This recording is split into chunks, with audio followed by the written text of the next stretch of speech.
Hello.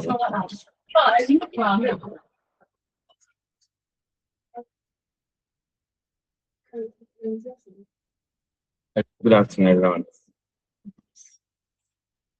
Hello.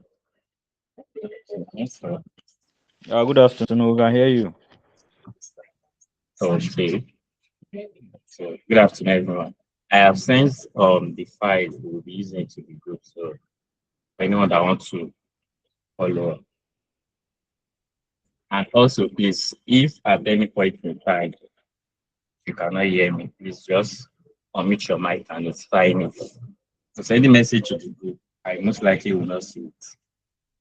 So, if at any point in time you cannot hear what I'm saying, just unmute and notify me. So, is that clear?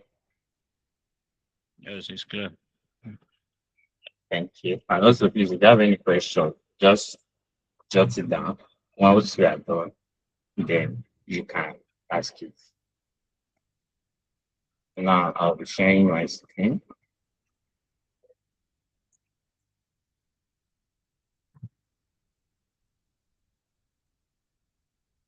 Can you see my screen? Yes. Okay. So, now, right. So today, we'll be talking about functions. Be more So audible, last please. week, so last week we did introduction to Excel. So today we'll be talking about what? Functions. And we have various. So today we'll be talking about functions.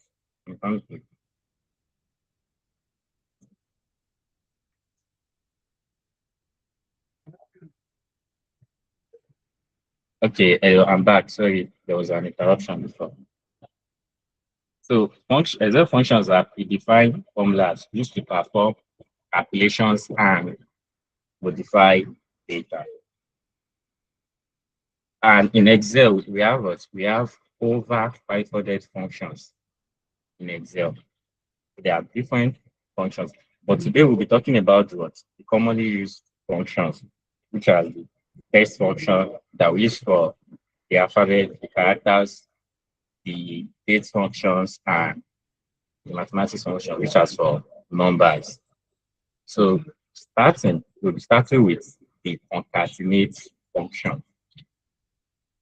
Starting with concatenate function. Concatenate function is used to combine text, numbers, or dates from multiple cells into one. So meaning what? If you have informations in different cells and you want to merge them together, you want to put them together into a single cell, make use of concatenate. Don't say concatenate with merge. When I make use of merge, we are last week we talked about merging cells.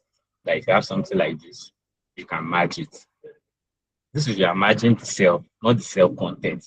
This time around, you want to merge your cell's content. So now, let's say I have the first name, the middle name, and the last name.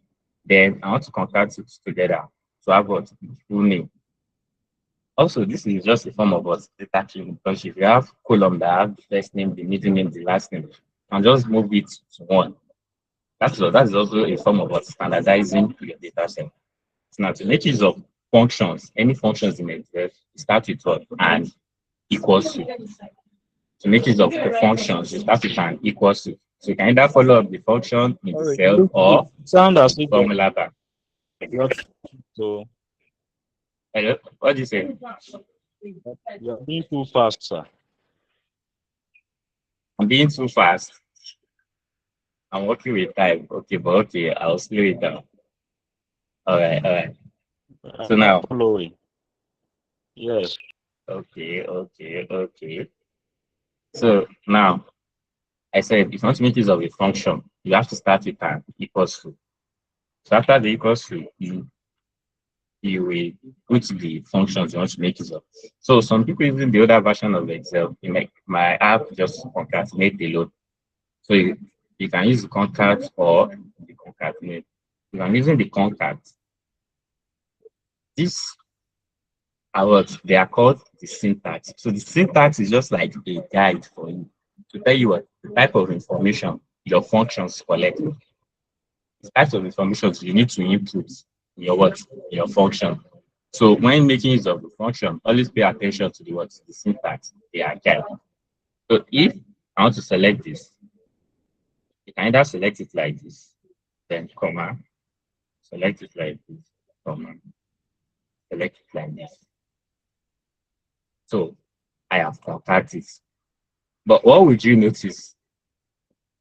You observe that what? You observe that what? It is not organized.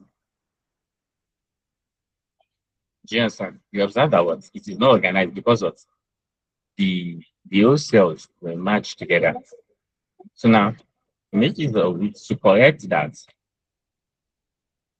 After you start with the function on the characters, you select the first one, you put comma, then you put a space between them. But if you want to put a space in a function, you don't write out the space, Excel will flag it for you. So to put any space or any form of characters, if you want to include it in a what? In a function, you have to introduce it with what? A quote. So you have to wrap it inside a quote. So now if I want to put a space, I'll put it inside a quote. You open the quote and close it. So now I've got that's the space. Then you select the second one. To put what a space between them, you repeat the same process. Open a quote, put a space, then comma, and select what the last one. Then you close the bracket, then you enter. So you notice that what now it is what it is organized now because of there's an interval between them, there's a space between them. And you can make use of what your autofill to what to copy the formula down the rows to other rows. So if you do not want to make use of space, if you want to make use of an hyphen, all you have to do is just put it inside the quotes. So if you put an hyphen inside the quotes, press enter, you notice that what you now have an hyphen. So whichever character you want to put, just put it inside the quotes. So that is for that of contact. Then we have the left, right, and mid. The left, right, and mid are used to extract static data out of cells. They are used to extract data. So left will return some set of characters from the beginning of the cell. Right will return some set of characters from the end of the cell, while mid will return some set of characters from the middle. So for left we start extracting the data set from the beginning. So that means what? From this side, this is how left works. Start extracting the data set from this side. Right, start extracting the data set from the end. Why with mid, which is middle, you specify the starting point. You specify what starting point. So left moves in this direction. Left moves in this direction, moving from what? Is moving from horizontally from the left to the right. While right is moving from the right to the left. But for the mid, which is the middle, you have to specify the starting point. So if I want to extract the what? First code here, I'll make use of what? Left. So you notice how what? This is the syntax. This syntax is different from the concat syntax. That means what? Different functions have different syntax. So just pay attention to what the syntax. And you will notice that what this number characters I have here is inside what? Inside a square bracket. So oftentimes any syntax that is inside a square bracket is what is optional. Meaning what? If you do not put it, if you do not specify the syntax, it will not affect your code. It will not affect your function. But what if you specify it, it will have an effect on your results. That's what I'm talking about. If I select just this text and I did not specify the next syntax, you notice that what it only extracts the first letter. So that means what? Mean the syntax that I was that are in square bracket, they are what? They are optional. So if you do not put them, there are some default settings for the function in Excel. So Excel will what? Make use of the what? The default. So if you did not specify, so now if I select the text and number of character means what? How many letters that want to what? That want to extract. That want to extract from the first three. So that would be what? Three. So I'll specify three as my what? As my number of characters that I want to extract. The request, okay. The institute what it has extracted from me, then you can autofill. That is all. So for the need, you have to first select the text. So that means this is where I want to start, what I want to extract from. Then start number. So I have to specify where I want it to start from. So now if you start counting from here, if I want to extract the middle number is what? 746. So if I want to start counting, we start counting from the left, not the right. We start counting from the beginning. If I start from here, 1, 2, 3. The hyphen, you will also count it because of it's part of what is a character. So you also count it.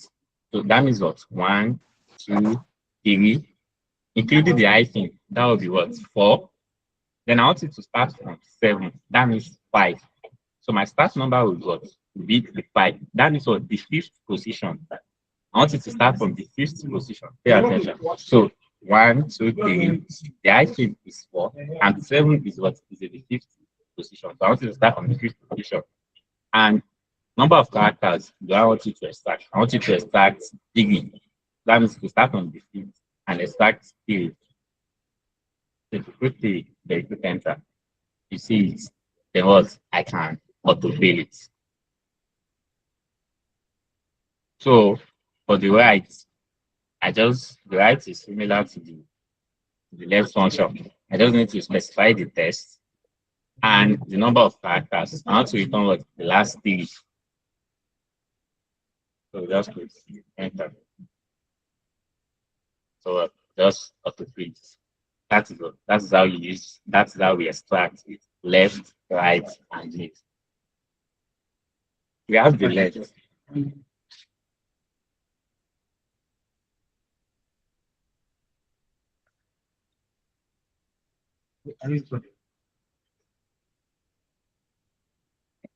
So we have what? The length. The length function returns the total number of characters in a string, including space and special characters. So meaning what? Like I said here, like I said, the icon here is also what? It's also part. You will also count it. It's also what? A character. So now if I want to get the length, all you have to make use of what? The length. And select the cell. Press enter. So now if you count everything I have here, including the space, if you give us what? Give us 24. If you count everything I have here, including the space, you start counting from the beginning, and include the space, if you give us what? You give us 24. So now, if I come here, and in the formula bar, if I add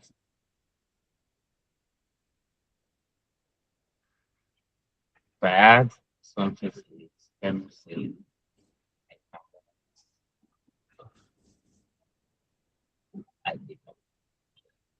then I press enter. You see that what? It has changed. So what? It will count the number of tests and the space. If I put a space, if I put an hyphen, any form of character, it also counts it as what? As part of the content of my cell. So next we have upper. The upper function is used to convert letters of the text to uppercase. So if you write a function, if you have a column that the content are in lowercase, then you want to change it to uppercase. Let's say you have a column for abbreviations of countries. And you know abbreviation is always what? Capital letter. So that means what you have to what make use of the upper to turn it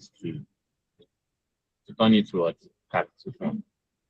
So if I use upper here and I select this, if I press enter, you see it has turned into the uppercase then. I can properly fill it. So let me just keep this talk about the stuff that are related. So now the lower function. The lower function is used to convert text to lowercase. So the lower function is the opposite of what? The uppercase. Why the uppercase converts the your data from the lowercase to uppercase or from uppercase to what to uppercase. Lowercase what does the reverse. So if I come here and I say lower, yes, press enter. You see that what I have it in lowercase then and fill it. And lastly, I have the upper. The upper function is used to convert the letter to the first sentence case. Meaning what? The upper case, we only convert the first letter. We only capitalize what? The first letter. And the rest will be in what? The rest will be in lowercase. So it's only the first letter that will be in what? That will be in uppercase. So let me come here and change this to uppercase so you can clearly understand what I'm saying. So now if I come here and I make use of the function upper. So now if you autofill it, you notice that what it is only the first character that is in uppercase. That is what upper function does. So next we have defined. Defined functions returns the starting position of one text string within another string. Note, defined function is case sensitive. So defined function is what is case sensitive. So we have find and we have finder in place here. This finder in place is used to what? To search old worksheets. But this find function is what? If I'm looking for the position of a particular text in a cell, if I'm looking for what? The position of the particular text in a cell. That is what find does in this case. So if I say find, if I want to find the position of is, I want to find the position of is here. Is what?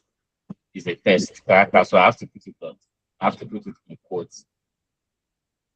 So it's only numbers.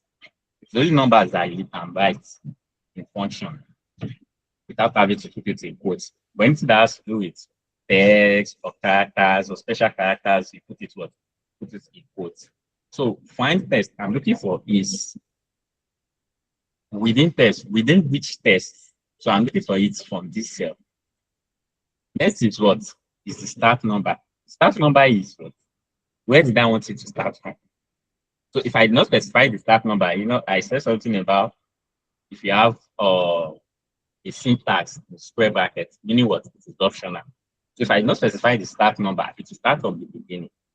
So now let me go without specifying the start number. Now it is saying 14. So if I start counting from here, if you start counting from here, this is what? This is 4. This is 7, making 11. It is space there. That's 12. It is 13. And the I of the east is on the what? The 14th position. The I of the east is on the 14th position. So now, that is what? If I start counting. If I now make something like this, that I want you to start counting from what? From the 10th position. That number is on the position you want to start counting from. I press OK. You notice that what? It is still showing 14. It is still what? Showing 14 because what? Because I only have is once here. And this is what is after the 10th position. So now if I come here and I exist myself, and I put introduce is before getting to what? To the 10th position.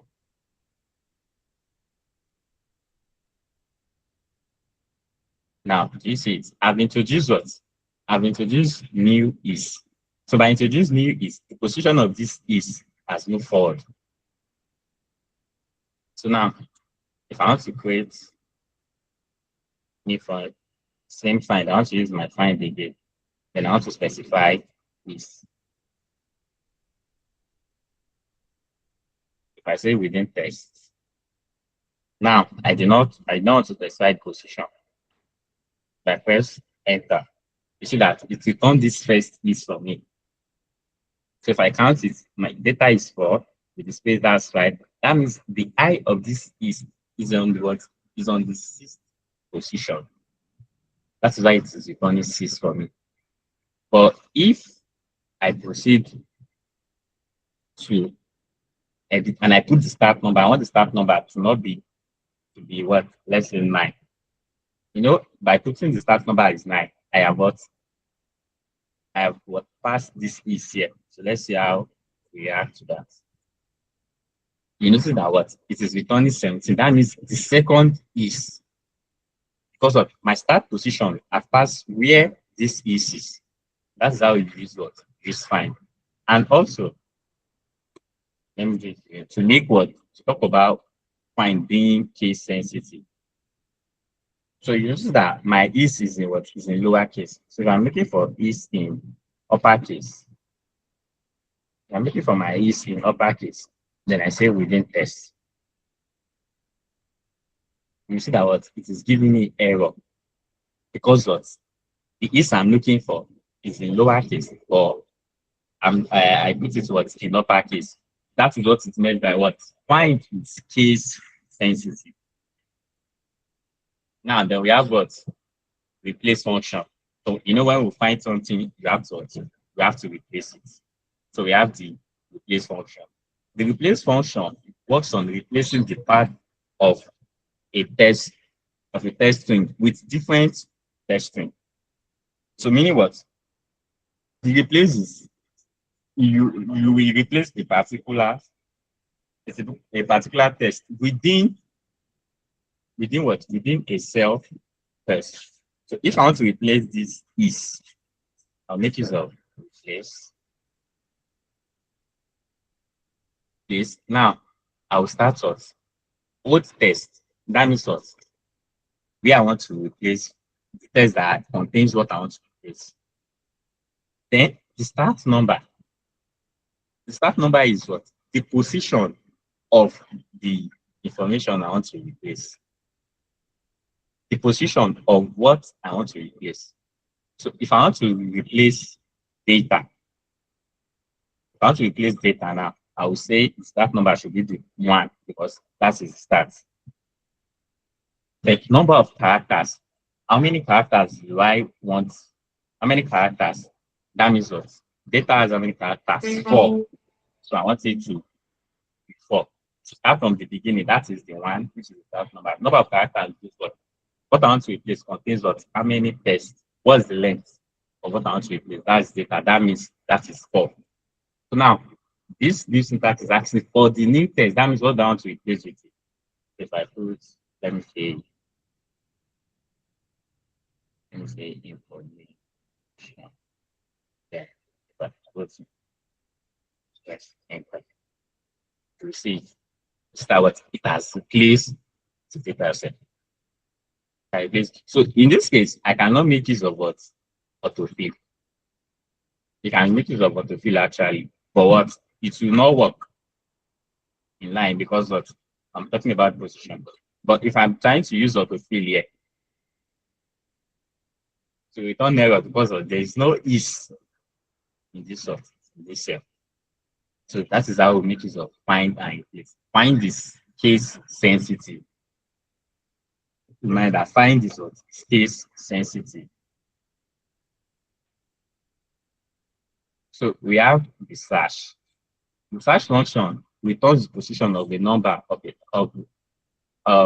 to return the position of number of the specified text within another text. So the find, the search is similar to find, only that what find is not case sensitive, and search is not case sensitive. Unlike find, which is case sensitive. That's just the difference between what find and search. So if you're making use of search, I'm looking for is. The is I have here is in lowercase. The is I'm looking for is in lowercase, but I will write it in uppercase. Within text, I'll select this. So the start number, I want you to start from the beginning. You see that it still return it. But for find does not return it because of find is case sensitive. Search is not what? Search is not case sensitive. That's the difference between what? That's the difference between find and search. So we have twin. Twin function is used to remove extra white spaces before and after a string. Twin function removes all non-printable character from a string. So twin is used to remove extra white spaces. So when I'm writing, when you are typing, the appropriate thing is what? To put a simple space between each word. The interval between each word should be what? A space. But see what? You put about 4 or 5 spaces between 4 or 5 spaces in a paragraph. So meaning what? These words in a paragraph are having what? 4 or 5 spaces between them. Those are what? Those are called extra white spaces. So when you want to remove extra white spaces, you make use of what? You make use of twin. Why twin functions? Twin functions are used to remove non-printable character from a string. Non-printable character from string. Example of non-printable character is what? Is if you write a text on your phone, then you include emojis on your phone. Then you copy the text and put it on what? Microsoft Word, and you want to print it out. The emoji cannot be printed. The emoji is what? Is a non-printable character. The emoji that was visible, that is visible on your phone. When you want to print it out, if you take it to Microsoft Word, the emoji is a non-printable character. So in that case, those are what we remove what? Those are what we remove it. Clean. Those are what we remove what? It's clean.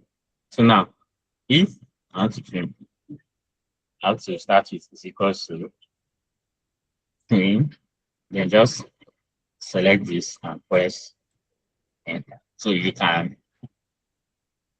we autofill. You notice that what the extra white spaces are gone. But what the non-printable character is what I still have it. Because what? Swim can only remove extra white spaces. It is clean that we remove what? Non-printable character. So if I want to make use of clean here, I can say because clean. So I want to clean. Sorry. So if I want to clean, so I want to clean what I have here. I'll just press enter. So let me expand this. So now I can what? Easily repeat. Then you notice that what? This non-printable character is gone. So this is one way to do it, but there's an easier way to go about it. There's what we call nesting functions. There's what we call what? Nesting function. That is what? Putting a function inside another function. Nesting a function. Yes, and so you put a function inside another function. Instead of me doing my trim and my clean separately, I can start with either one. So I'll put the trim. Okay. So the proper knowledge of what? Brackets, as in BODMAS. The proper knowledge of brackets, BODMAS or brackets first. When you want to perform any calculation, it will first perform the calculations that you have inside your parentheses, which is brackets. So that means what? If I put a function inside a function, it will first consider this clean first. because it is inside what parentheses. To first consider this clean first. So after cleaning, the string function will what they are created. So if I press enter and I autofill it, you see that what I've been able to do the two step once with one what with one step. This is what nesting, putting a function inside a function. So it depends on the order you want Excel to follow. But know that Excel will prioritize the one in brackets first. So moving on, we have test function. Text function is used to provide a value to a text in a specified format. It can also be used to extract days, months, and years from the date data type. So in the date function, we talk about the year, month, and day. We still talk about that. But before then, we will talk about text. So let's now to extract the year with the test function. But one thing about it is that if I extract all this with test function, they will be in test format. Yeah, attention. If I extract something with test, it will be in test format. Initially, if I want to extract my year with the year function, it's what its data type will be what will be number. But if I extracting it with test function, the data type will be what? The data type will be test. So now, if I want to make use of test function to extract, see the syntax. I want to extract the year, so you put it in quotes. If you write the year twice or three times, it will give you what? The short version of the year. See what I'm talking about. Then first, I put it three times. Sorry. I meant to put it three times. You see, two times like that. It will give you what? The short version of the year. That means what? 2026. But if I come, I put it will give me what? The full year. So now that is what? Y for the year. It follows the normal format. Y for the year, M for the month, D for the what? For the day. Now, if I say test,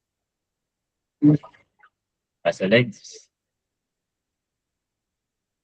First, I want it to be month.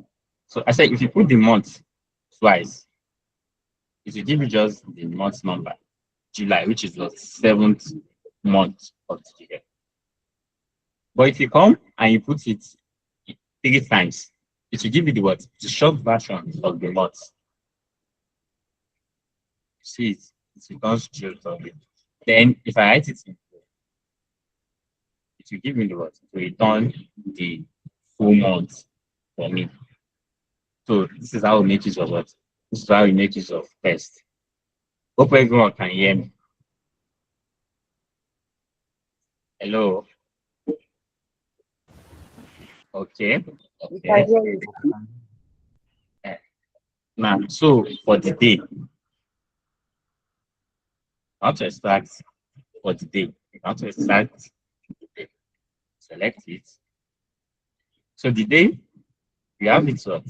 If you write 2 times, it will only return what? The number for you.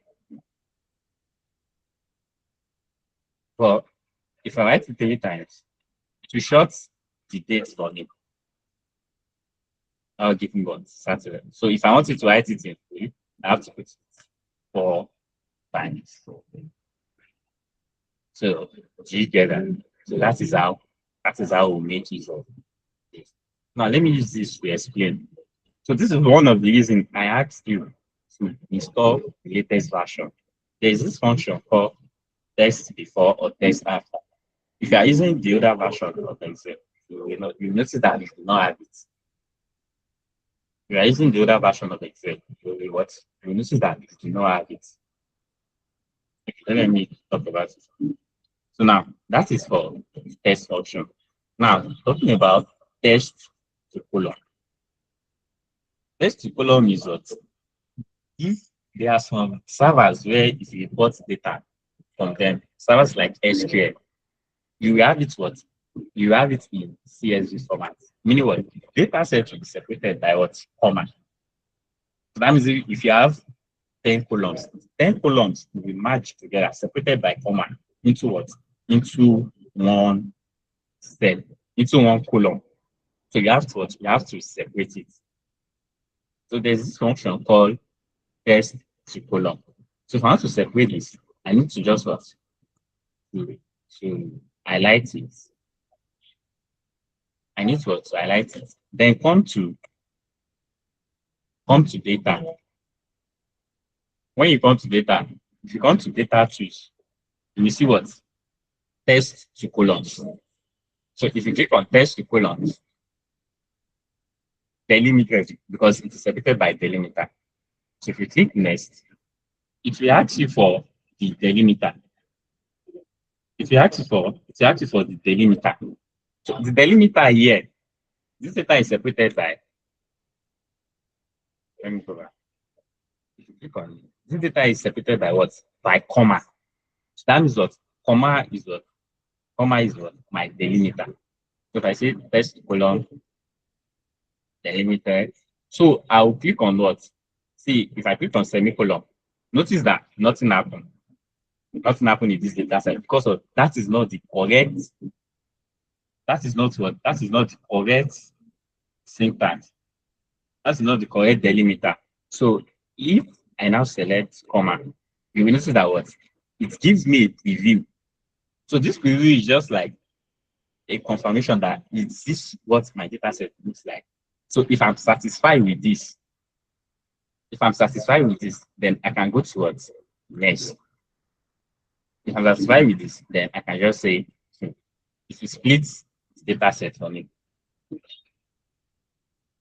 it's what? If you split the data set for me. So if the delimiter is not comma and it is space, if the delimiter is not comma and it is space, it can what? If the delimiter is not comma and it's space, we also need what to specify. And it will give us what? The preview. So the preview is just like a confirmation. The preview is just what? It's just like a confirmation that is this what your columns look like. So if you are satisfied, if you are not satisfied, then you select another what? You select another delimiter. You select another delimiter. So for the same thing, we can use. So for the other version, we make use of what? Test columns. But now there's a function that you can make use of. So if you're using the other version of Excel, you will not have this function, which is what? Text before. We have text before or text after, depending on the one you want to use. So now, text before is if I say I select this text, which delimiter? If I want to extract finds is awesome, which delimiter? I will just first put, I said if you want to, in a function, if you want to put a delimiter or a character, you have to put it in quotes.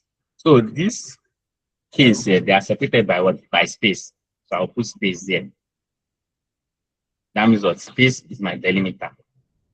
The instance number, if I do not specify this instance number, it will start from the beginning. But let's say I put the what? Second. So I want to extract what? The first before the second space. This is my first space. This is what? Second space. So you can put all these, you will notice that they are what? They are in square brackets, but they are optionals. So I press enter. You know, my second space is what? Where is my second space? This is my first space. This is my second space. So now, first, before we extract information, before your what? Before the delimiter you specify. Before what? Before the delimiter you specify. Why? Test after. So it's the opposite. I'm saying this test. The delimiter is what? The delimiter is space. The instance. If I don't specify the instance, it will start from the beginning, from the left, and return the test after after your what? Your delimiter. So the first space, this is the first space. You see that it is returning the test, all the tests after the first space. So that is all. That is how we make use of. That is how we make use of the test before and test after. That's how we make use of the test before and test after. So now next we have what? The date functions. So those are the most the commonly used function for what? For the test function. So now we have what? Our date function. What do you say? Is there no attendance? Hello. Oh, yeah, I've sent the links now. That's what I'm sending now. So check the group, and I'll also send it to the I'll send it to chat box now. So you can go to the group now. I've sent the attendance link. I've sent the attendance link for us to check, like the mic attendance. So please, the link will only be active for 30 minutes. The attendance link will only be available for 30 minutes. It will only be available for 30 minutes. I'm coming. I want to send it to chat box.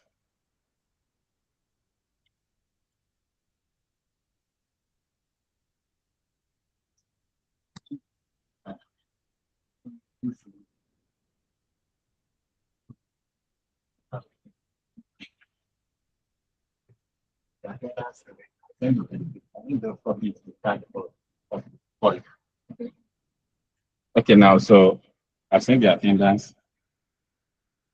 So now moving on. For the date function, we have the now. The now function gives the current system date and time. It gives us the current system date and time. Come here and I make use of what the now. The now function does not take any arguments. The now function does not take any argument. So if you press enter, you see that what it will give me what my system data and time. See my system what my system data and time. So each time it will what it will always be current. It's always updated because I use it now. So if I close my file and I open it, anytime I open it, it will give me what the current time because I'm using the what the now function. So it will always be what it will always be the same with my system date and time. And today function provides what current date. And just like the now, it does not take in any arguments. If I press okay, so it will return today's date. So we have the time function. The time function converts hours, minutes, seconds given as number to an Excel serial number formatted with a time format. So this time is similar to what? It is similar to contact, but it is for time. So it takes what hour, minutes, seconds to give you what time that combines what the hour, the minute, and the second. So just like the contact. If I say the time, so the hour, the minutes, seconds. You know, see that what it follows the 24 hours format. If I auto, you know, see that what this 15 hours is what is period. That means what it follows what 24 hours format. And for the hour, and if you want to extract what my time, if you want to extract, the time is what time is to merge everything together. But if I want to extract either the hour, the minute, or the seconds from the time, I have to make use of what the exact function. So for the hour, make use of hour to return what the hour. For the minutes,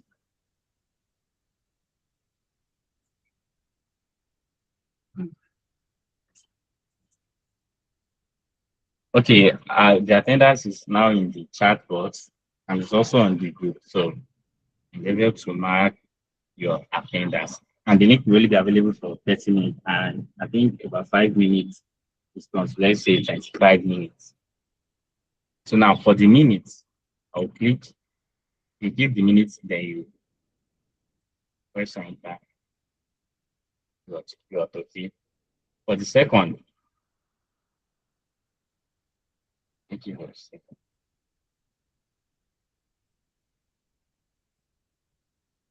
So for the future. So before I start talking about the days, let me just briefly give us an introduction about the Excel date format. The Excel date format follows numerical value. So any numbers that you can think of as an equivalent date in Excel. Any numbers that you can think of. So now, this number that I put here, if I click here and I come to the home tab and change the data type to date, do you see it? So that means that any number has the date. So now, if you now start from 1 to check which date the Excel date will start from, that means that January 1, 19. January 1, 19. So if you have any data sets that the record is before the 19, there's no way you can work with it on Excel. So Excel dates now, that means any dates you input in Excel stores it as number. You will notice that if I come to this date, let me say I want to extract here. You notice that the syntax is serial number. Meaning what? Excel save all these dates as in number format. That is why you can subtract a date. That means what? You can subtract a date like December this year. You can check what the interval between December this year and January this year. You can check the interval. That is only possible because of the dates are stored as number. So if you want to calculate the interval, so from here now to this date, this is what is today's date. So if I write it like this, 7, 7, 2026. So this is the date. If I change it to number, or to, let me say to general, today's date. So if I want to calculate 3 months or 6 months interval, I just need to calculate the number of days and add it. That is what Excel does in the background. I just need to calculate the number of days. If I need 3 months, 3 months is about 90 days. I just need to add 90 days to this day. Then convert it to date. That will give me the equivalent date. So that is how the base format works. Please, for people that will say they are not aware, the attendance, I've sent it to the group and to the what are they calling, to the chat box. So now the time is to add the hour, the minute, and seconds together. So the date function is used to add the year, the month, and the day together. So if I want to use the dates, I'll start with the year, the month, and the day. So if I enter it, then. And also, I don't know if you've observed that in Excel, the placing of numbers and text is not the same thing. If I write 1 here, this has been not let me use the cell that's on filter. Okay. So if I put 1 and I press A, you notice that their position is different. So that means numbers are tilted towards the right, while text That it is towards what? Towards left. So you can just have that in mind. So now, if I want to extract the year, the month, and the day, that is what I talked about in the first function, that we can use the test.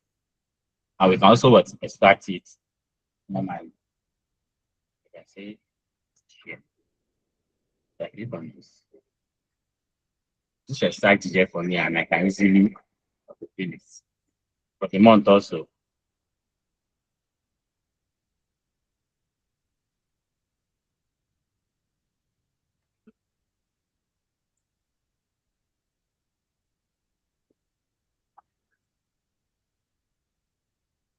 So now, so why we most likely always reference the test function, this test function. Why we always reference this test function is that there's no direct function that will return the monthly and the what and the weekdays for us. So like January, February, March, Monday, Tuesday. There is no what function. So that means the way to go around it is to make use of the test function. So keep in mind, if you are working with information and you need the month or the weekdays, you will use what you make use of the test function. Now we have weekdays and week number. The weekday function returns the day of the week. Week number returns the week number of the date. So the weekdays will tell us the day. What weekdays calculate is if the date is what? Either Monday, Tuesday, Wednesday. So it will tell us where it falls, depending on the parameter is using. So there are some weekdays that make use of what? Sunday as start of the week. Some make use of Monday as start of the week.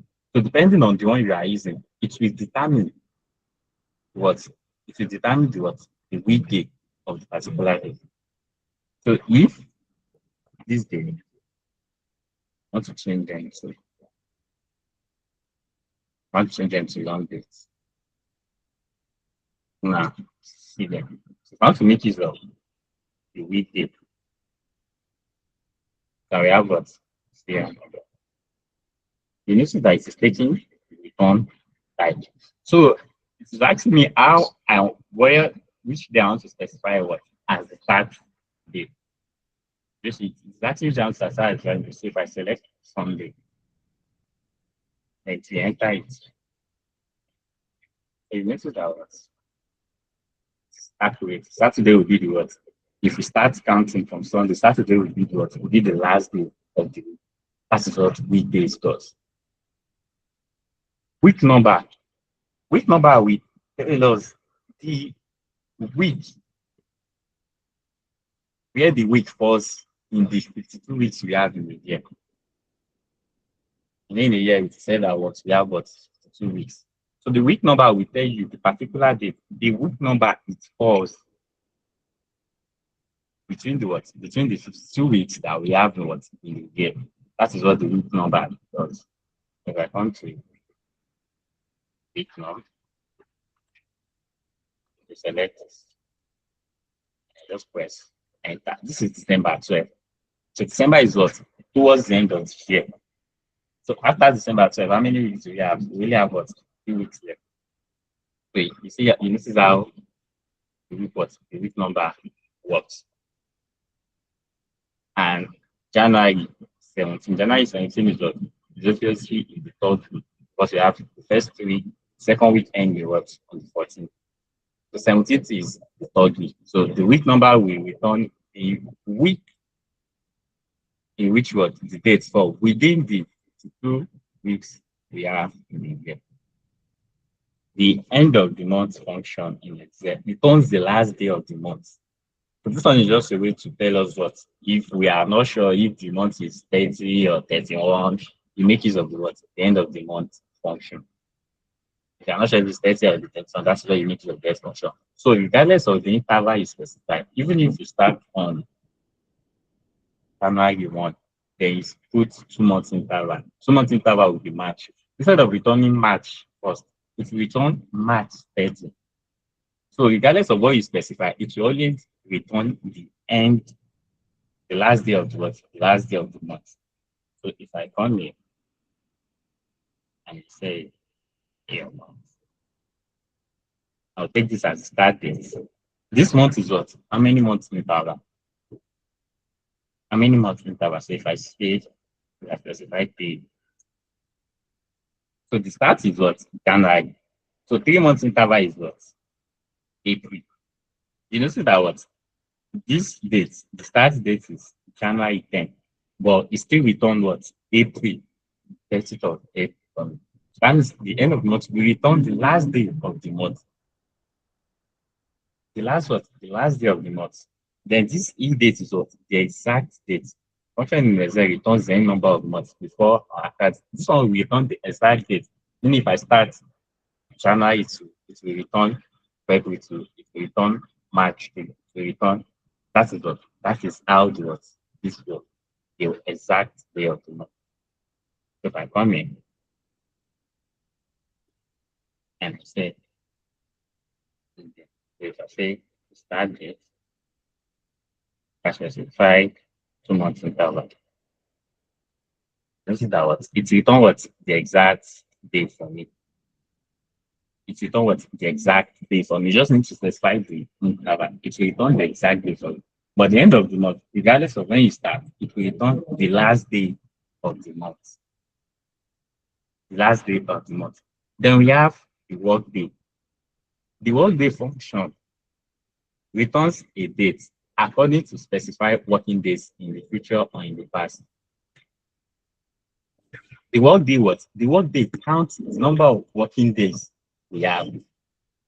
It should not count every day. It should count the number of working days we have. So in a week, we have what? The standard working days we have in a week is 5 days. So that means that if you are specifying 20 working days, it really counts Monday through Friday. It should not count Saturday, Sunday. That is the concept of working days. So if I say, if I want to use, let's say I have what? Let's say I have what? 30 working days there. And I have, let me change this to, let me change it to, let me say I have 30 working days. Let's say I have 30 working days there and I have 60 working days there. So now, if I want to know if this is my start date and I'm to work for 30 working days, I want to know what when I'll stop working, which is what the end date. That is how we make use of the work day. So if you are familiar with the start date and the number of working days, the work day will tell you the end date. So if I come here and I say work day. So for the work day, select this. This is start. If I select this, my work days is 30 working days. So this one is for this holidays is what is optional. Maybe there's holiday. So let's say there is about 2 or 3 holidays, which will be put into consideration. If you're having holidays, the holidays will be considered. That is what the holiday. Well, I'm working without holidays. This will be the end date. So my start date is what? January 26. And the end date is what? It's March 9. You notice that what? And then when I'm calculating the normal days, it should have just been what? It should have just been like February 26 or February 25. But it is counting the working days, meaning that what? It's really counting Monday through Friday. Then it's not what? Saturday, Sunday as the weekend. It is not what? It is not part of the working days. That's for the work days. Then we have another function, a recent function, I suppose. We have the work day information. So what this work days international does is same thing as work day, but it allows you to detect the working days. So now this is what I mean. If this is the start date, the number of working days is 60. So it allows me to detect the weekend. Is weekend Saturday, Sunday, It's weekend, Sunday, Monday, mini what? So it's my holiday, my break Saturday, Sunday, Sunday, Monday, Monday, Tuesday. Or if it's just what? A day. So this is the work days. So if your type of work is not what you did not follow what the weekend, maybe your working days is not weekend. If you work remotely and you probably still work on Saturday, Sundays, and maybe the days your off days are what? Monday, Tuesday, or something like Monday, Friday. If you want to calculate it, make it of what work days international. But work day work with the assumption that was Saturday, Sunday. That is the default. Saturday, Sunday is the weekend. That is for work day. But for with work day international, you get to specify. You get what? You get to specify the weekend. So if I say Saturday, Sunday, let's say Monday, Tuesday, all this. Like, give me the end date. So that is how the work day works. So next, I have what the network days. The network days function returns the number of work days between two dates. Meaning what? The network days, for the work days, you know the start date, you know the working date. You are looking for the end date. But for the network days, you will know the start date, we will know the end date. We want to calculate how many working days is between between the period.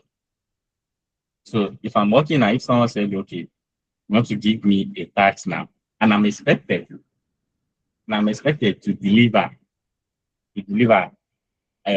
by the end of what? By the end of September. So that is what? By the end of September. So that means I know the start date, which is today, and I know the end date. So, and if I tell the person that I only work 4 times in a week, so if I want to calculate how many working days I have between what? Between now and that end date. So the next of days will return the working days. Why the work day will return what? The end date. So the next of days will return how many working days? Why the what? The work day will return what? The end date. Because for the work day, you know the number of working days. But for the network days, you're already familiar with what? With the end date. So if I want to, okay. So network days also work with what? With Saturday, Sunday as what? As the weekend. So now, if I have, this is the start date, this is the end date. Then if I press enter, I do not specify any holiday now. Meaning what? There is no any holiday. Meaning what? I don't specify any holiday. So the number of working days is what? 28. If I like come and adjust it and say network is, I have the start date, I have the end date. And if I want to consider these holidays, all I have to do is what? Just highlight it. You do not need to click on the date. You just need to highlight it. If there's any date that fits what exactly selected at that time, so if I press enter, you see that what I have what 23 days. I have 23 days. Almost.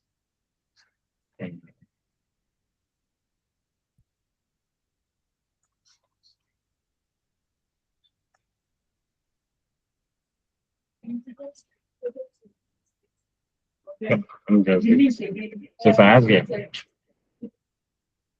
equals to network days. If I have start dates, end date. So if you want to consider holiday, this is why you highlight. You want to consider holidays. Question. So if there's any holiday that match, if you want, it will be asked there. And we also now have what Network Days International. So just like the Work Days International, Network Days International allow you to specify what? Allow you to specify your working days. allows you to specify what your working days. That means you get to specify your weekend. So if I select just this. So between these two dates, this is the number of what working days.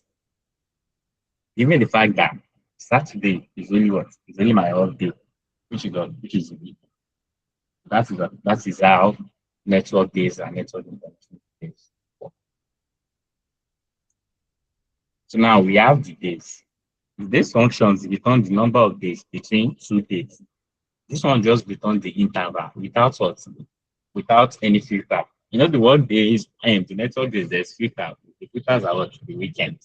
So, but this just calculates the interval. So make it short days. So if I'm using any function, always pay attention to the what? Always pay attention to the syntax. The syntax there is what?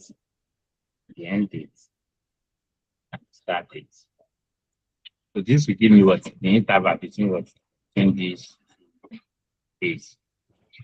Give me the interval what? Between what? Between these two dates. So that is for that on date function. So now let's move to mathematics, the maths function.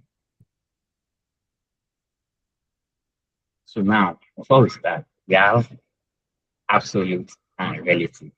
So you have to pay attention to this because absolute and relative is the cause of major mistake most people make. They do not know when to apply the absolute or the relative reference. They don't know where to apply what the mistake, and this is what causes mistake for most people. So relative reference address changes when you copy the formula from source set to another set. So all the autofilling will be doing since that is what that is relative reference. So if I come here and I multiply this cell with that, what I have here, let me just do addition. What I have here. If I autofill it, what I'm doing here is relative reference because of the formula I apply here is simple that is applicable here. It's the same that is applicable here. And it is constant.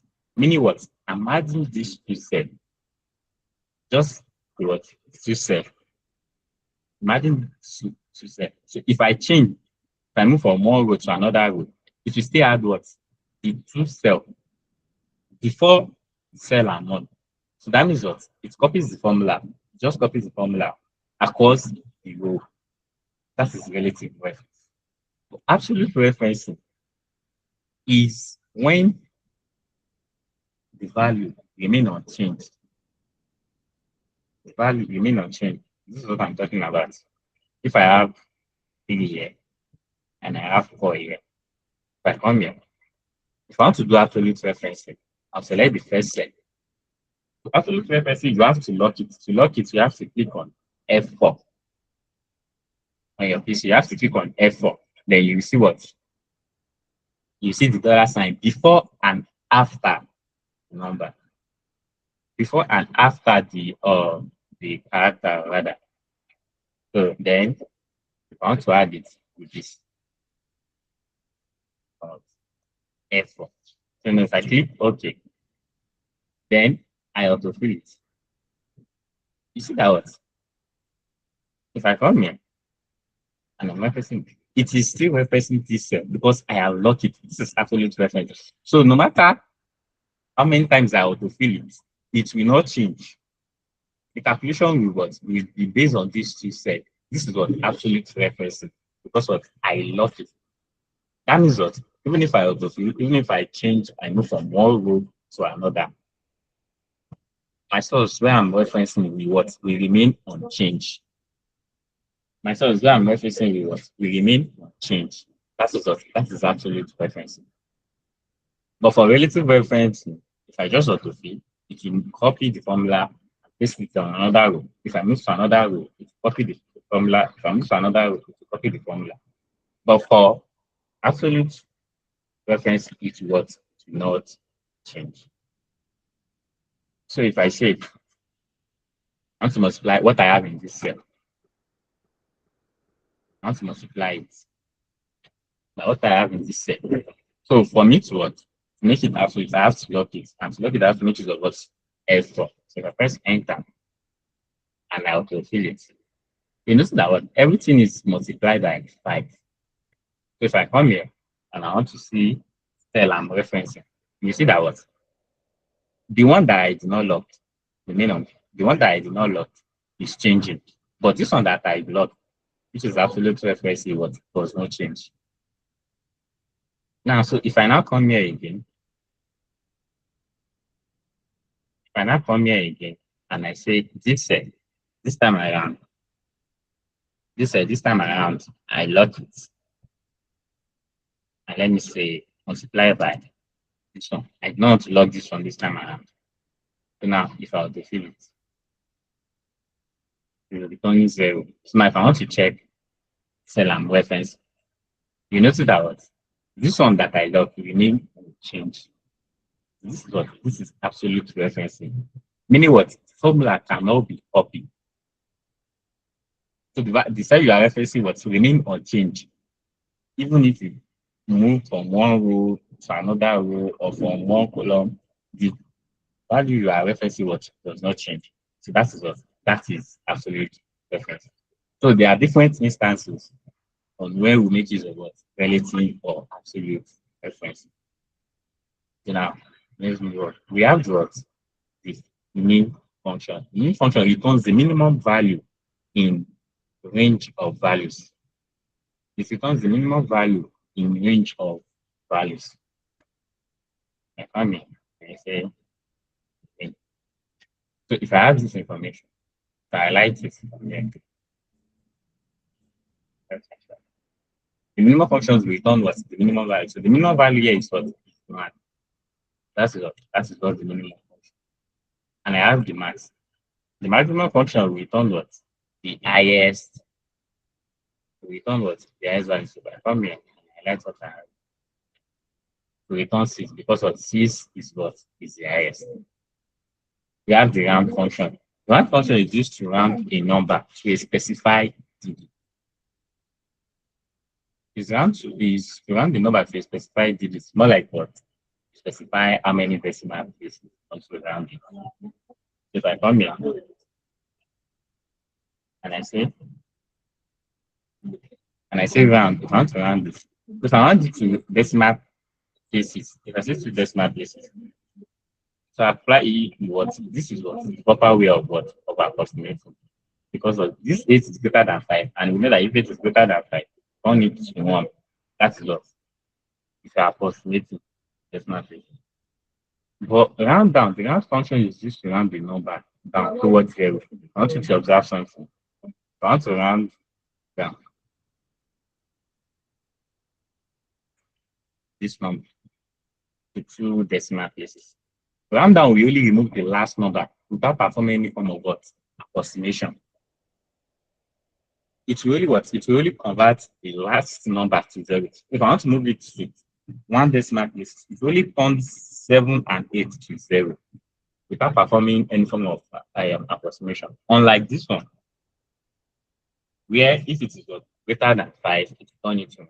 But the round down does not work. The round down does not work like that. If you turn it up, it will turn it to 0. Then we have the round up. So the round up is the opposite of round down. So regardless of the number, be it 1, be it 4, be it 5, the round down will turn it to 1 if you are approximating. If you are rounding it up. If I want to round up to what? I want to round it up to 1 decimal place. So now, if I are judging with this, you might think that okay, there is a form of approximation. But if I were to fill it, see this is 50.13. Ideally, it is not supposed to give us 50.2 if approximation is wrong. But round up, regardless, we add the 1. While round down, regardless of the number, to complete it to 0. That is what on round up. Then we have ceiling. The ceiling function is used to round numbers up to the nearest whole number that can be divided by a significant. Up to the nearest whole number that can be divided by what? By a significant. So if I want to divide numbers that ideally they will give me a reminder. If I use ceiling will take it out to the number that can divide it without having any remainder. So if I want to, let's say if the significance here is 5, the number here is 12.5. If I want to delete 12.5 divided by 5, there will definitely be a remainder. But what? If I make use of ceiling will move it to the number that will delete, that will divide 5 further without what? Without adding any remainder. So let's make use of the ceiling. We have the seal. So if I click here, if I do not specify significance, it should hand it what to the highest whole number. See, if I know what specify the significance. So if I say equals to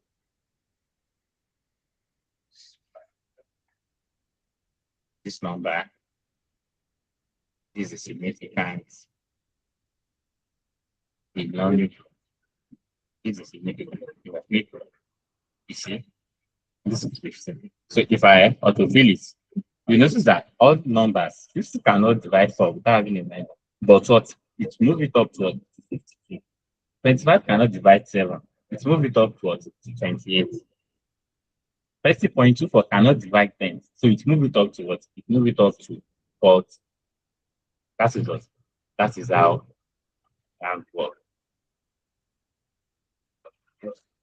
That is how round ceiling works. Then we have floor. Floor is the opposite of what? Floor is the opposite of ceiling.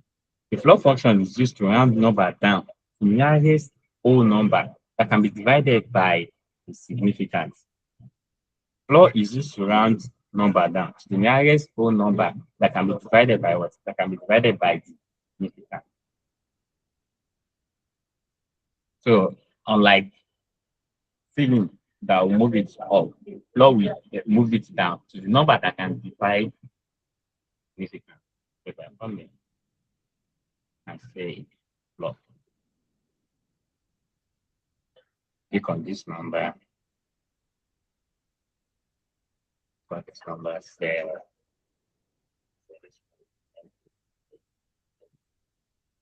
Now I press enter. So it's moving to 10 if I open it. You see that what? It's moving it down to the nearest whole number that can divide significant word. That can divide what significant specify. So next we have sum. Next we have what? The sum. The sum function returns the total number, the total addition of the selected range of cells. That means what? We are looking for the total, which is of the sum. So the sum what? We add everything up. You give me what? It returns the total number. This is what it sum. To return the total number. While average, so the average will return what? The average. What we have. The average will return what? The average of what? Of the data sets. So next we have count. The count function returns the total number of cells in a range that contains a number.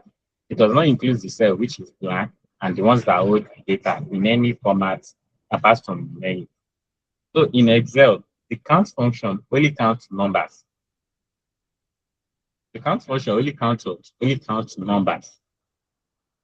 It does not what? Anything that is not numbers or an empty cell which is blank, it will not count.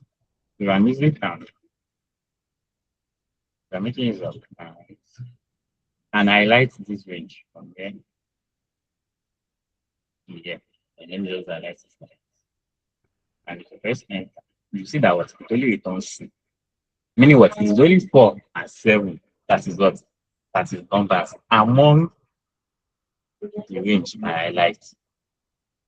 Among the range of cells I highlight, it's only what? 4 and 7. That is what? Count will only return numbers. So next up, we have what? Count A.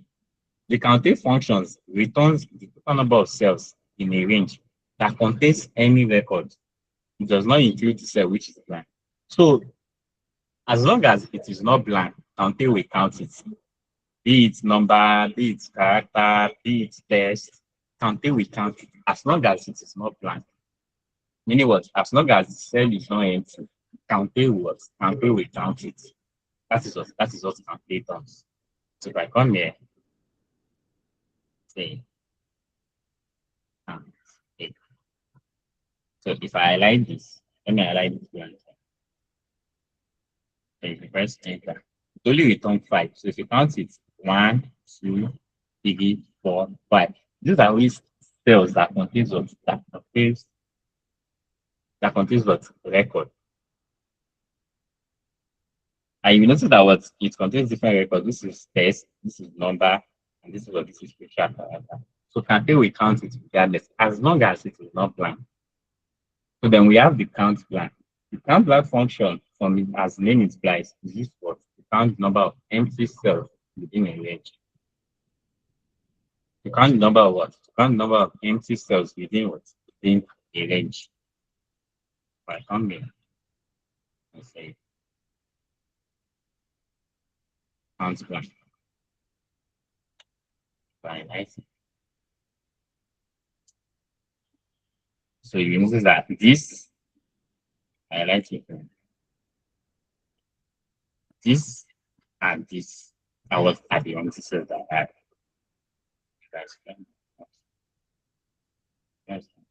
So these are what this and these are what are the empty cells I have. So the count blank will return what? Will return 2. Because those are the only what? 2 empty cells I have. The next I have the power function. Power functions return the result of the number raised to a certain power. So meaning what? 21 raised to power 2, 3 raised to power 3, 4 raised to power 3, 4 raised to power 4. That is how the power function works. Come here, say power. Then we have the number and power I want to raise it. Press enter. So you can proceed. So this is just what this will multiply this number in two times. 42 will be multiplied 3 times. 54 will be multiplied 5 times. That is what the power does. Then we have the absolute. The absolute returns the absolute value of a number. When we absolute a number, it will always be positive. Absolute what? It will always be positive. When we are working on the absolute of a number, it will always what? It will always be positive. It is positive, positive, positive, and if it is negative, absolutely convert it to positive. Come and see. Absolute.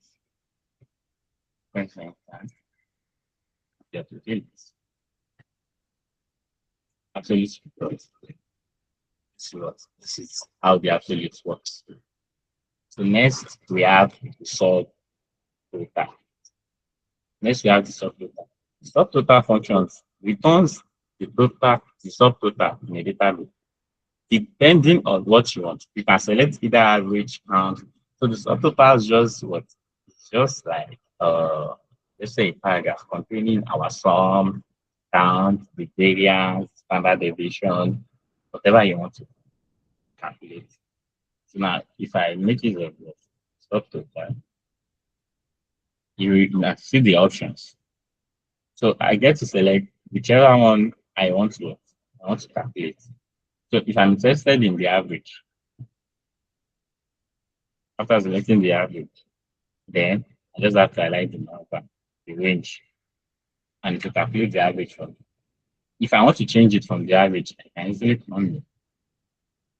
Then what to select. So I'm interested in count. The count it from. So that is how I make use of subtotal.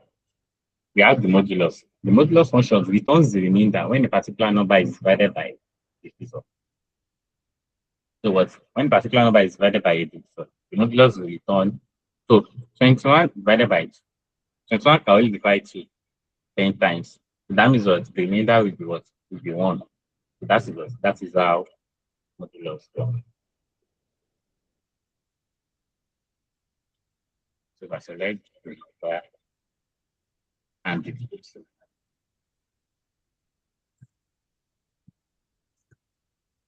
G6. So 54. It will not tell us how many times it can be divided. That's not what modulus does. Modulus will only return the remainder. So it's just a way to tell us that if a particular number can divide another number without having a remainder. So whenever we see zero, that means that it can divide it without having a remainder. That means what the divisor is the multiple of what of the number. But if it has a remainder, that means what the divisor is what is not the multiple of the number. So we have what? We have the square root. This returns the remainder when a particular number is divided by 8. Change square. We know how square root was. We just have to specify the number and find the square root for it. I change this number to 100. Square root of 100 is 10. If I change this one to 25, square root of 25 is 5. That's what our square root was. Then we have the rand. These ones are not supposed to be there. Law of technical next extra function. We can talk about it first. Yes. So now we have the rand. The rand returns a random number between 0 and 1. That is what if anybody makes use of rand, you will definitely generate a different number. Because what rand is what? A random number. Rand is what? Is a random number. Even if you edit the rand and you enter it again, it will give you what? Random number. So if you want to make use of rand, you want to populate this random number, you just have to come in here, select someone. After selecting and close it because it does not take 5 minutes, then come to enter. This will feed the range, random number. After selecting the range, just put function on first one and press to enter it will fill it with random number. Then we have rand between. Rand between returns a random number between two given integers. It returns a random number between two given integers. If I say this, the bottom and the top, that's what.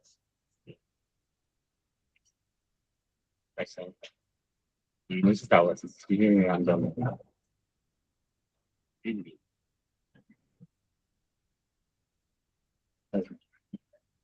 No, if you give me random number at once, that is rand between. But rand give us a random number between 0 and 1. We have the large and small. This function returns the largest or number according to specification. It is similar to minimum and maximum. But the difference is that what this small and large allows us what to specify the position.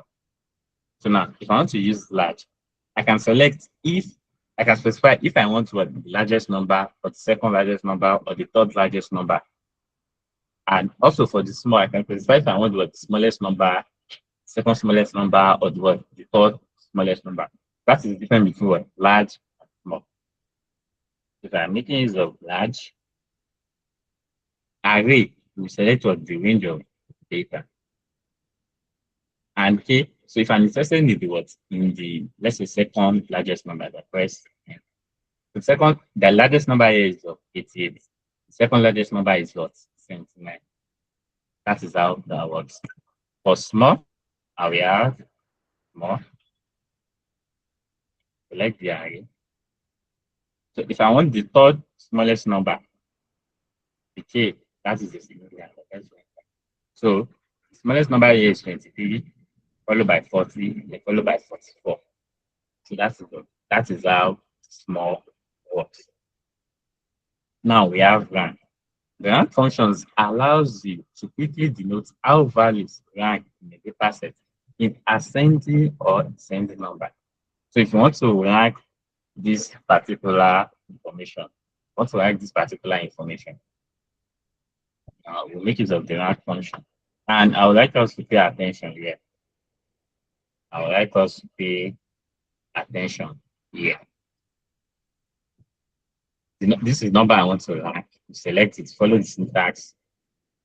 The reference is between here. And the order is either in ascending or descending. So if I select the ascending, it will rank it as the highest as the first, for the first, second. So if I rank it in ascending, it will rank the lowest as the first. But we're talking about money here, so it will be in what? Descending order. I want you to notice one thing. There will be one error here, and I will explain why. Now you notice that what this first one was ranked correctly. If you check it, the highest value is this, followed by this, and this is the third one. So if I ranking it initially, it's correct. But when I autofill it, it is not correct. Why? If I come here, you see the range I highlight, you see that what this is performing a relative referencing for me. You know, I said what the major cause of mistake most people make is what not differentiating when to use relative and when to use absolute reference. So this is what performing relative reference. So when I did the first one, it selects the range correctly. When I move to the second one, it shifts from the first one. So that means what it is no longer considering the first one. When I move to the next one, it has omitted what? Two information and adding what? Blanks to it. So this is what? This is relative. That means what? I am supposed to make use of absolute reference in this case and not relative reference.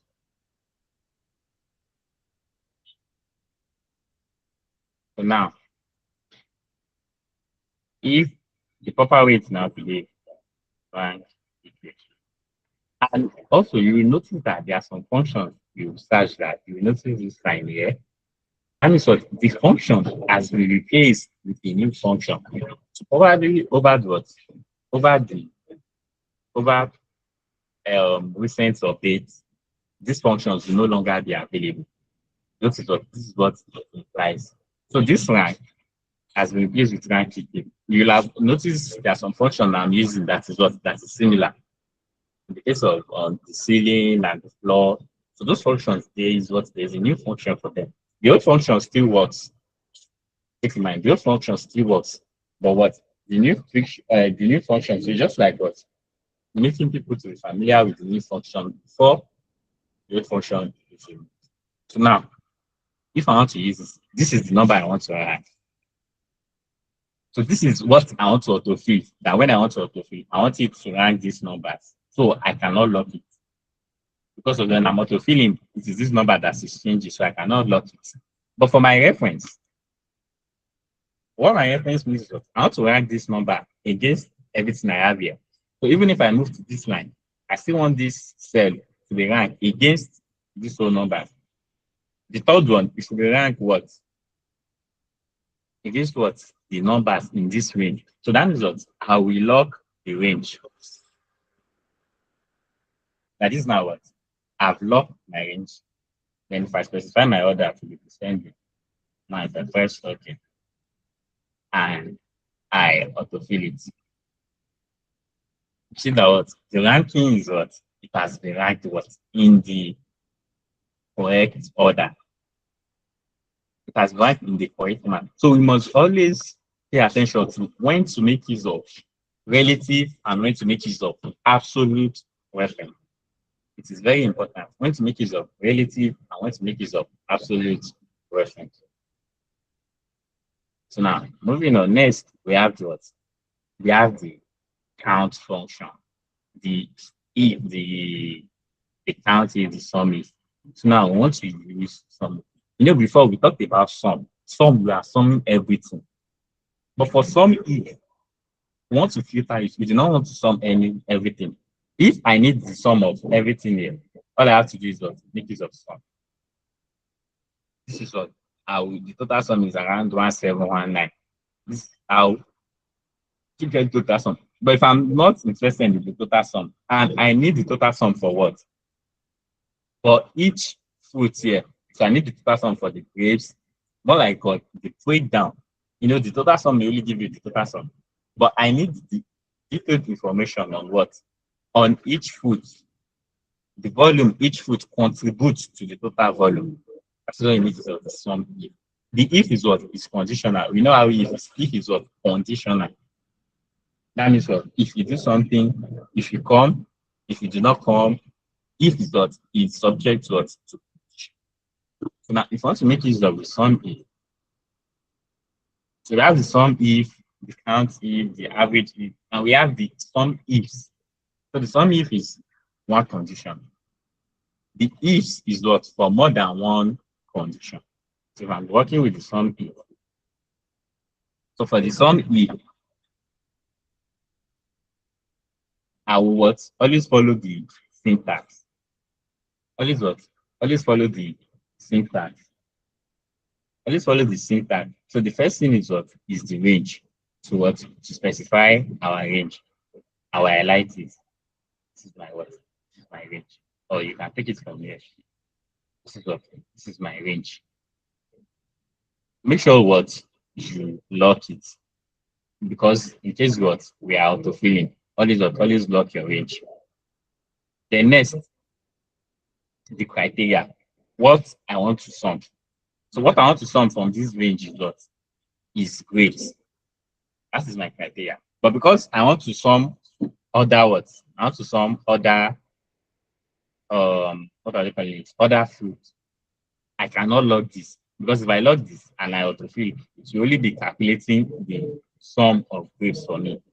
So I cannot what? I cannot autofill. So I will leave it like that. So it is flexible. So whenever I autofill, it will always move down. So now the next is your sum range. And the sum range also, we also what? We also log it.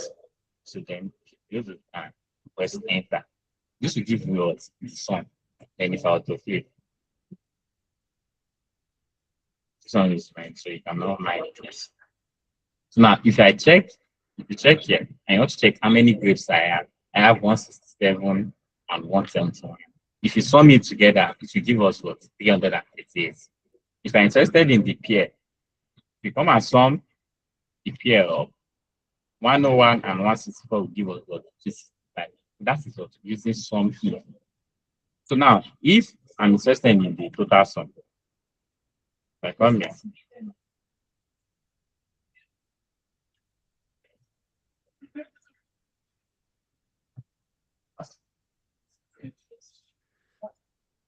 So now this is the total sum. We want to construct it with what we have here. This will be what? This will be what? Total. So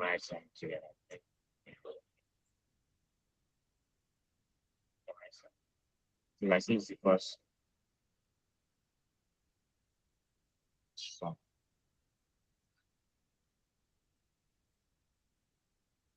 Okay, the second thing. It's not very nice thing.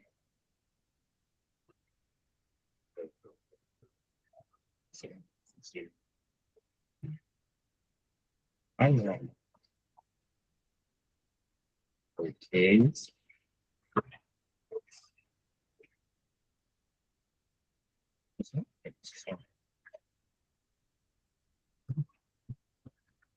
Let me check from here. Have links. Okay. I was wondering why they were this. So there are some foods here that are not calculated. You understand? There are some foods that are not calculated. That is why there is. Now see this case. I Yes, have what? Kiwis. fruits like bananas, they are not added.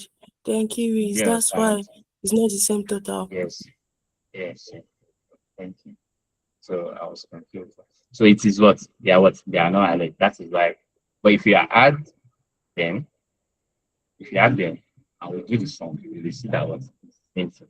So that is how we make use of what? Sum equation. and also for the count if. So the count if we count, you know, count, the count function only counts numbers. But if I'm making use of the count if can count what? Because we are using it with the if condition. So you can what? You can count not only numbers, you can also what count person. So I'm talking about. I want to count if. So if I'm saying count if, all you need is what, the range and the criteria. So if I say this is my range, I will lock it. And my criteria is what? I want it to count the number of grades. Press enter. So to fill it. And you check it. How many grades do I have? I have 2 grades. How many pairs do I have? I have what? 2 pairs. How many apples do I have? I have apple, 3 apples. How many oranges do I have? I only have what? 2 oranges. That is what count people. But count only counts number. Because we are already using it what with the if condition. You can also what we can also use to count. Yes.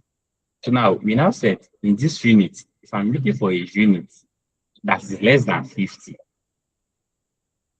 don't use the count if. For what? Less than 50. This is my range. Now the criteria is less than 50. If you write less than 50, less than 150, and if I put less than 150, and I close it, see what we have. Because what? I start with equals to. I'm not putting another operator inside it. So it will be flagged. So now, how can I go about that?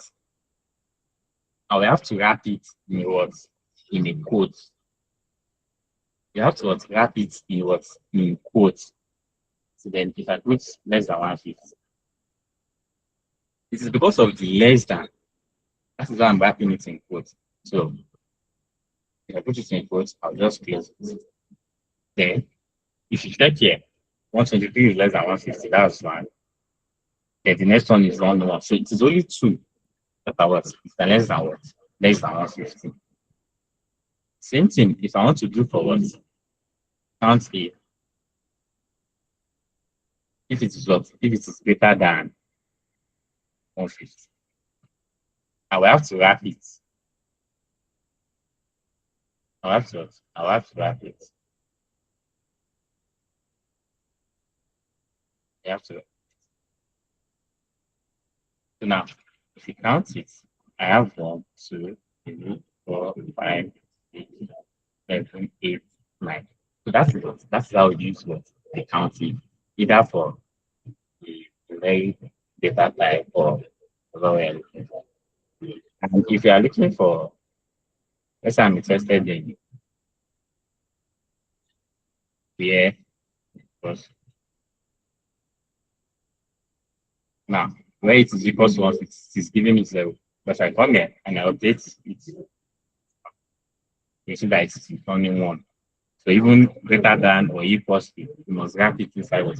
Wrap it inside. So we have what? The average. The average if. So the average if is just similar to what? It's similar to the sum if, but it calculates what? The average. So if I have what? The average, always follow the syntax. So I have to select what? The range. I will lock it so I can autofill. The criteria. My criteria is what? And next, I will have this. Lock it. So now I can what? Autofill it. So this is how it calculates the average. So that is for the average if. Now let's talk about ifs. We're starting with this one if.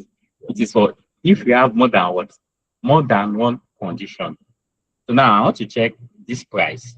You know, we have 2 prices here. We have 2 different prices here. 6.99 and 90.99. If I want to check for 6.99, that is price in Walmart. That is what? retailer, I'm already checking what for two conditions. If I want to do that, I'll come here and say some ifs. We make use of the ifs. You see that what the if syntax is different from some syntax. The something syntax asks for what the criteria first, the range, then the sum. Only because it is one. But the sum ifs is asking for the range first because what your criteria might be what might be many. You understand? Your criteria might be many. So you first have to what? First have to specify my sum range. Then I can now specify how many criteria I want. Be it 4, be it 5, just first specify the sum range. But for the sum if, it's only one criteria. That is why the sum range comes last. So now you notice what I will follow the syntax. Criteria range 1 is about the price. And what's the criteria? This criteria range 2 is what the retail. And what's the criteria? The criteria is what is Walmart. Let me select it. So press enter. So now if you calculate the price for Walmart, this will be the price. Calculate the price for Walmart. So if you want to do for Tesco or any other retailer, you will follow what? You will follow the same approach. That is how we use what some ifs. Now, so for what are we calling?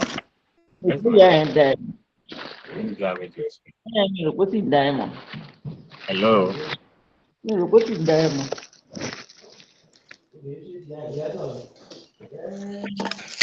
So now for average ifs,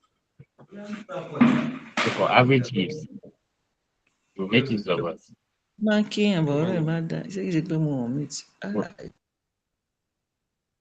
The average is now. You first select what? The average range. The range first. You notice that I'm not looking, that is what, because I'm not auto-filling. Because I'm not making use of auto-fill. That is why I'm not letting it go. So the criteria range 1 has to be about the price. So I'll select. Okay. So I can select the price from here. Criteria range 2. Then I want it for what? I want it for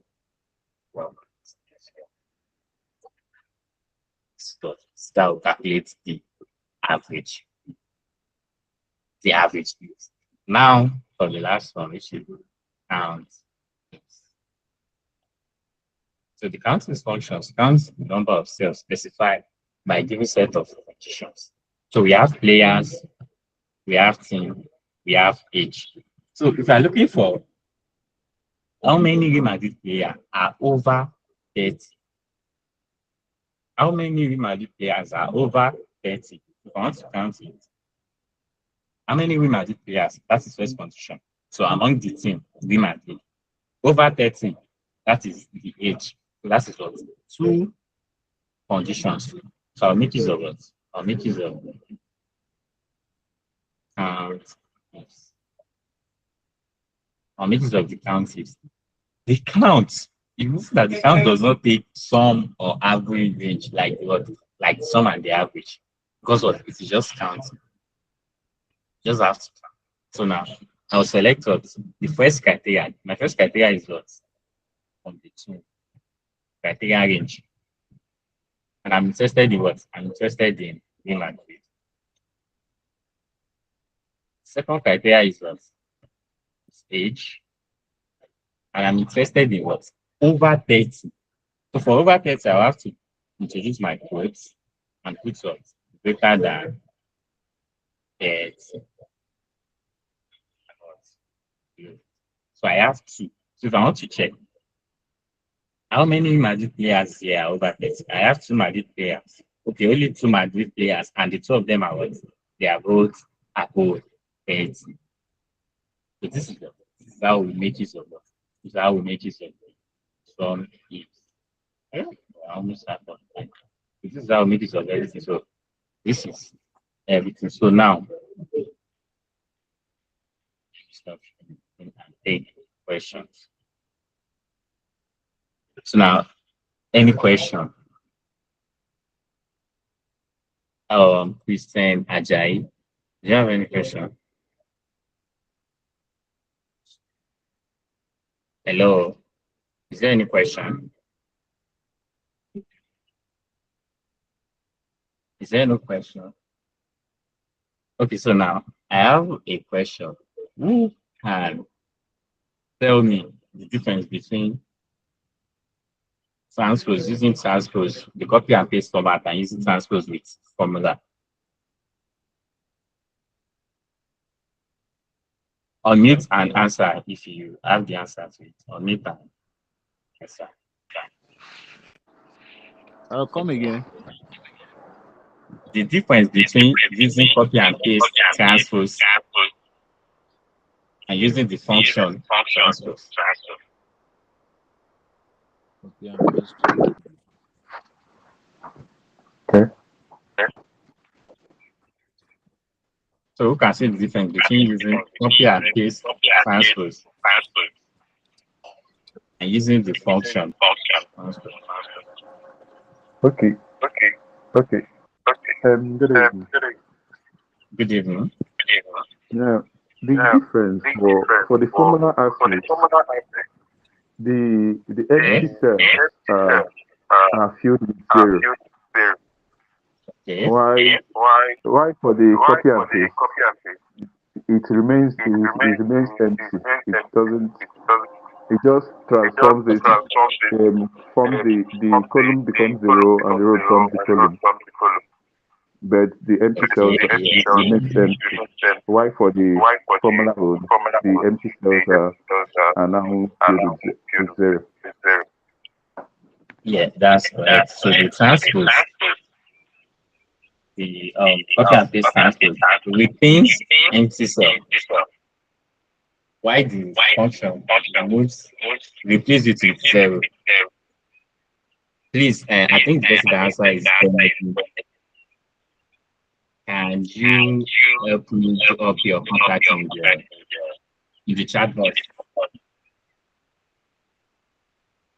Send up your contact in the chat box. Okay, I will do that now. Okay. And also, hello, do you have any question? Yeah, I want to ask a question. Good evening. Good afternoon. Good This is evening. This is my first time attending the class. I didn't attend the last Okay, please, one. I'm done.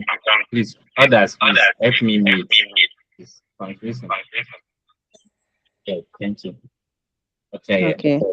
Yeah, this is my first time attending this class, and with the way things is going, as if I'm not really understanding it. Is there a way you can send a recorded version of it so I can get to watch the first one, also watch it to get to understand better, maybe for subsequent classes?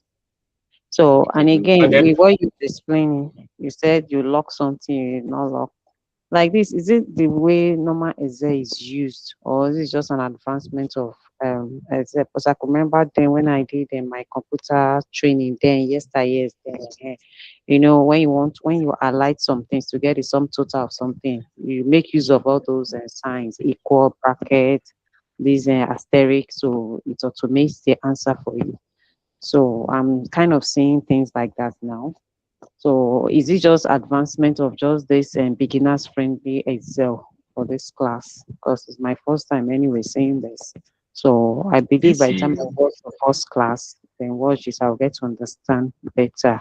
So use the recorded version of the sent it out. Firstly, the recorded version of the previous class has been sent to the group. Okay. And also, this current class is being recorded. So after the class, the recorded version will be provided.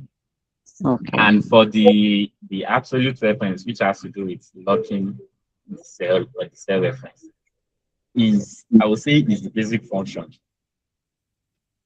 It is basic function because you moving on, you will see reasons why you need it.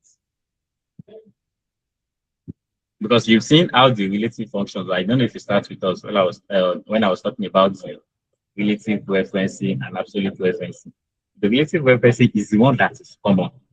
That is what, because any operations we want to perform it on a row level. So we just perform it on the first row and autofill it.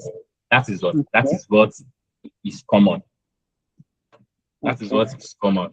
But there are some instances, like when I was ranking, there are some instances where you do not need to perform it on the row level. That you only need the range. You only Okay, need to yes. work with certain range. So that is when you I need to just lock it. column, When you use semicolon, maybe some. Okay. specific And you were range. saying something of locking and not locking. So I don't really get. Is it what you meant by lock? Is it when you put the closing brackets that you meant by lock and not lock? No, it's when I make it constant. When I make When it you, constant, I'll make it constant. So here now, okay, wait, let me share my screen okay. first. So I can just quickly. Can you see my screen? Okay. So now, this is what I mean by making it constant. If I say 1, 5, if I autofill it, once I autofill this one, Okay. As a 1 plus 5. this is what, like if I'm checking it now, I do 1 plus 5. And you Yeah. notice that even when I autofill it, it does not change. Yes. Because what? I'm not referencing a cell. I type it out. Now, Yeah. pay attention to if I'm referencing a cell, which is what? This cell plus this cell. Yes. Now, Yes. if I autofill it, you notice that what the value is changing. Yes. Yes. Now, Yes. because I'm referencing a cell. So that means what? This formula is copied here. This same formula is copied here. This same Yes. formula is copied there. That is relative reference. Yes. But if I want to reference a cell and I want it to remain constant, like how it did when I type it out. So that means if I want to add this cell, this is what I mean by what? Locking. You click on this, you notice that what? There is this dollar sign.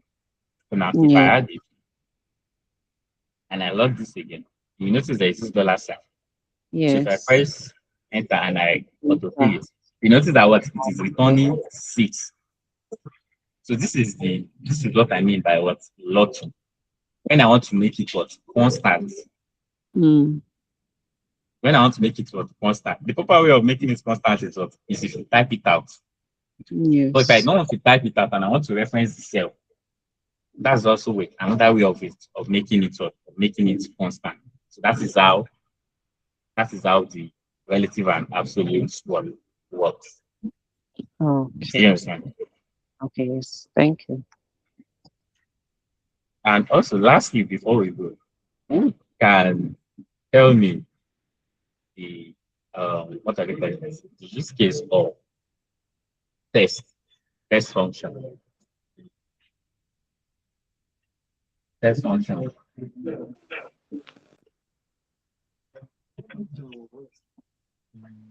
If okay, you can tell me the syntax of the test function. If I want to extract the month and I need it in full, so I want you to write it out in full, like January, February. Okay. I think to extract the month. If you already have you can use equals to month. Equals to month, and it doesn't take any value. Just equals to month and the open and close brackets, and enter it. It should give you the month. No, that will give me the month number, like maybe 7, 6. I need to return the month name, like January, February, March. I need to return January, February, March. Are you talking about arranging it? this. I'm talking about this.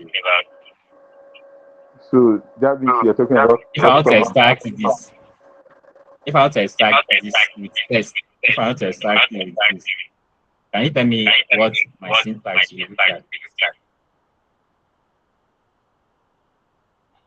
I didn't get what you're saying. Okay, wait. Let me see my screen. Can you see my screen? So Not if I yet. want to extract this, can you see it now?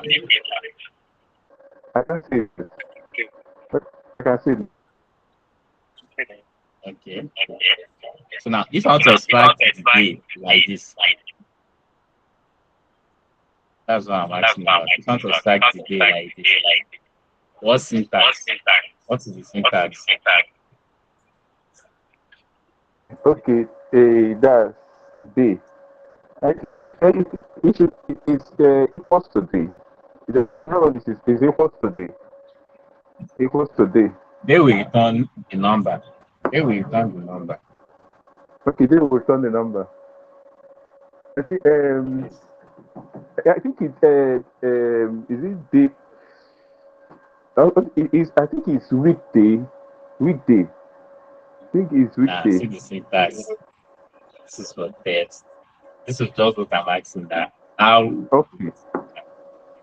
Okay. Okay. Okay. I think for the last question that I have, what is concat used for? Okay.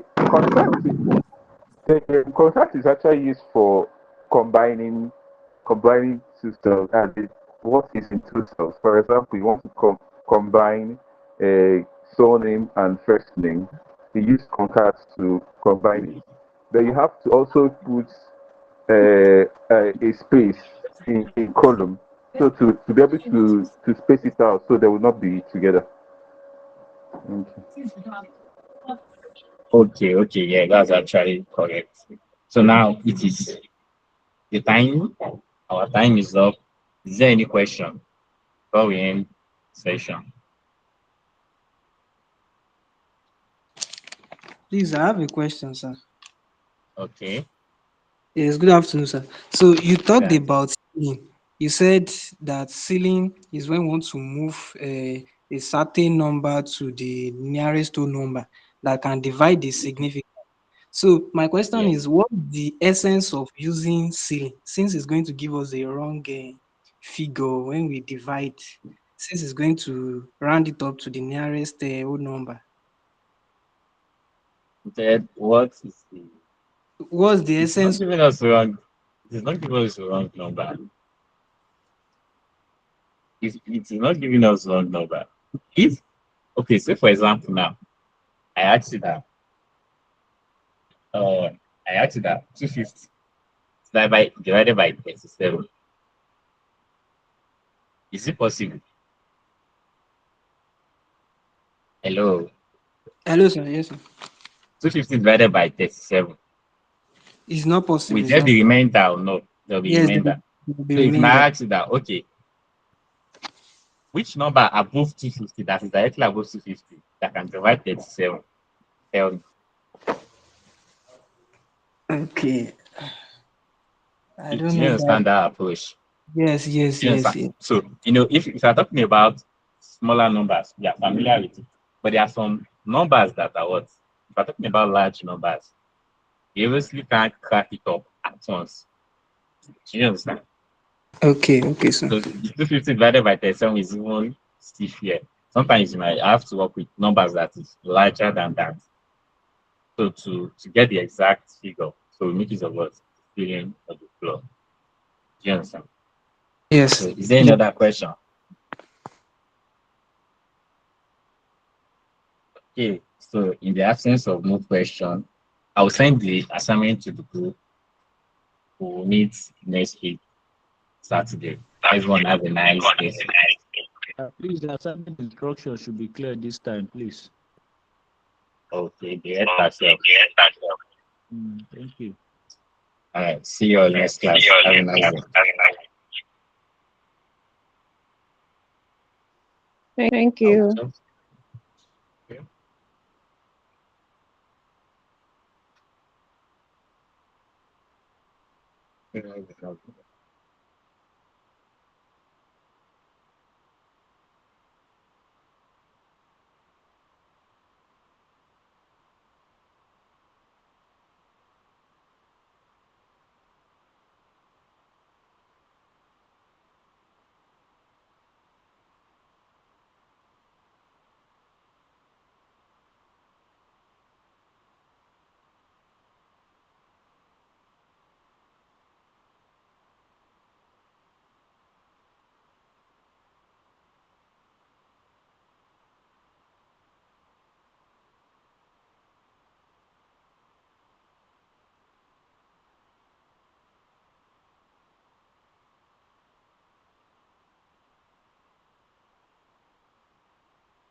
الذين آمنوا اتقوا الله حق تقاته لا تموتن إلا وأنتم مسلمون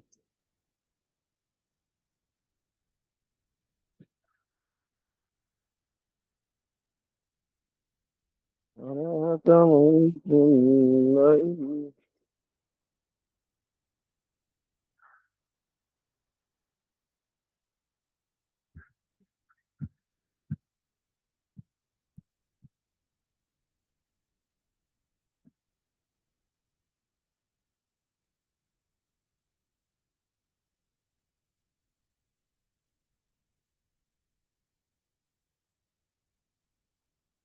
إنه فلن يعبد إلا عبادته